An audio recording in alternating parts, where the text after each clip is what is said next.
अंग्रेजों से तंग थे सब लोगों ने, इसके अंदर हिंदू भाइयों ने सब ने संघर्ष किया।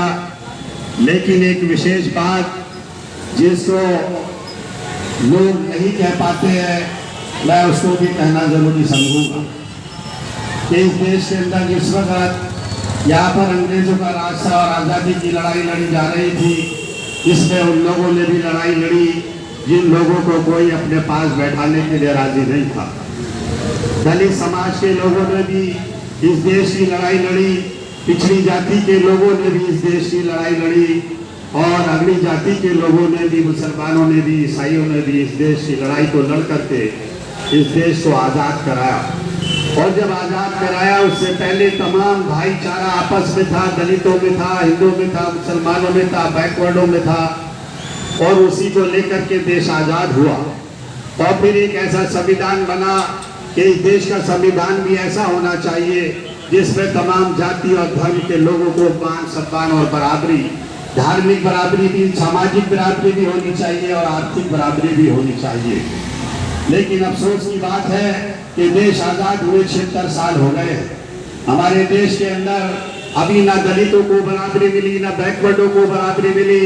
इसके लिए लोग संघर्ष कर रहे हैं। मुसलमानों भी पसमानदा के नाम से हमारे अलवी भाई संघर्ष कर रहे हैं। तो 76 साल जब देश को आज़ाद हुए, लेकिन अभी भी हमें बिरादरी और जाति और धर्म को लेकर के संघर्ष करना पड़ रहा है। तो इसका मतलब है कि अभी हम आज़ाद तो हुए थे लेकिन पूर्ण रूप से आज़ाद नहीं हुए।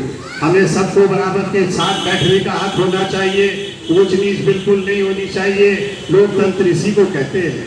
अगर ये चीज नहीं आई है तो इसका मतलब देश के अंदर लोकतंत्र नहीं आया है। बाबा साहब के अभी संविधान को पूरी तरह भारत के अंदर लागू नहीं किया गया है।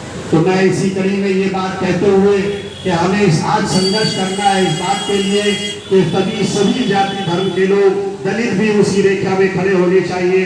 उन्होंने भी सब जगह बैठने और उठने का हक होना चाहिए। ये भेदभाव नहीं होना चाहिए कि हमारा राष्ट्रपति अगर दलित है और वो किसी मंदिर में चला गया तो उसको फिर मंदिर को साफ किया जाता है, शुद्धिकरण किया जाता है। शुद्धिकरण क्या है? शुद्धिकरण हमारा संविधान है। जो हमारे संविधान को मानेगा वो सब शुद्धिकरण है, और जो हमारे संविधान को बाबा साहब के नहीं मानता है वो अशुभ है, और वो अशुभ जो है हमारे देश के लिए अशुभ है। इसलिए हमें सबको चाहिए